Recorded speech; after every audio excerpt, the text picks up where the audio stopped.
പാലക്കാട് മധു ആൾക്കൂട്ട കൊലപാതക കേസിൽ 12 പ്രതികൾക്ക് ജീവപര്യന്തം. വിചാരണ കോടതി വിധിച്ച 7 വർഷം തടവ് ശിക്ഷ ഹൈക്കോടതി വർദ്ധിപ്പിച്ചു. മധുവിന്റെ അമ്മയ്ക്ക് 30 ലക്ഷം രൂപ നഷ്ടപരിഹാരം നൽകണം. തെളിവുകളുടെ അഭാവത്തിൽ 1-ാം പ്രതി മേച്ചേരി ഹുസൈൻ ഉൾപ്പെടെ 3 പേരെ വെറുതെ വിട്ടു. ഹുസൈനെ വെറുതെ വിട്ടതിൽ നിയമ പോരാട്ടം തുടരുമെന്ന് മധുവിന്റെ കുടുംബം.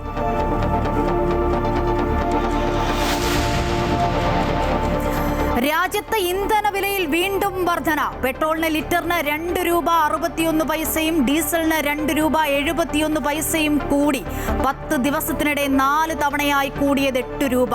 മോദി ജനങ്ങളുടെ പോക്കറ്റടിക്കുന്നുവെന്ന് രാഹുൽ ഗാന്ധി.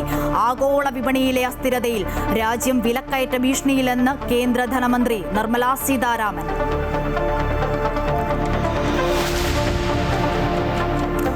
രത്തൻ കേൽക്കറുടെ നിയമന വിവാദത്തിൽ മറുപടിയുമായി മുഖ്യമന്ത്രി. നല്ല ട്രാക്ക് റെക്കോർഡുള്ള ഉദ്യോഗസ്ഥനെന്നും നിയമനത്തിൽ എന്ത് അപാകതയെന്നും മുഖ്യമന്ത്രി. IAS ഉദ്യോഗസ്ഥരുടെ നിയമനത്തിൽ നടന്നത് താൽക്കാലിക മാറ്റം മാത്രം. ഗുരുവായൂർ ദർശനത്തിനിടെ ആരെയും തടഞ്ഞിട്ടില്ലെന്നും 1000 രൂപയുടെ നെയ്വിളക്ക് ടിക്കറ്റ് എടുത്താണ് ദർശനം നടത്തിയതെന്നും VD സതീശൻ.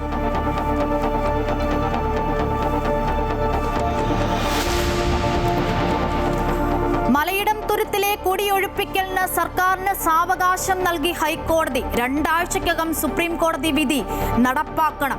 ഉത്തരവ് നടപ്പാക്കിയാൽ കുടുംബങ്ങളെ പുനരധിവസിപ്പിക്കുമെന്ന് മുഖ്യമന്ത്രി VD സതീശൻ.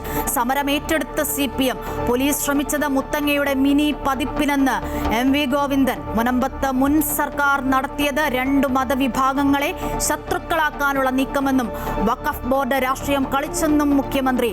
ബോർഡ് പിരിച്ചുവിടണമെന്ന് സമരസമിതി.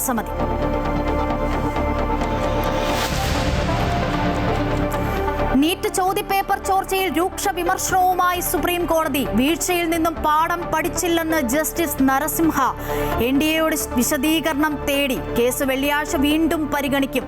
CBSE +2 പുനർമൂല്യനിർണ്ണയത്തിന്റെ ഉത്തരക്കടലാസിന്റെ പകർപ്പിനായി ഇന്ന് രാത്രി വരെ അപേക്ഷിക്കാം.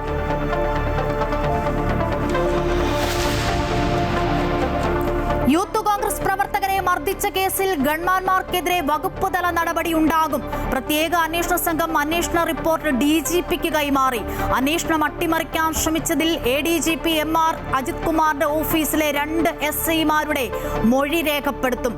കുന്നംകുളം കസ്റ്റഡി മർദ്ദനത്തിൽ അന്വേഷണ റിപ്പോർട്ട് ആവശ്യപ്പെട്ട് ആഭ്യന്തര വകുപ്പ്.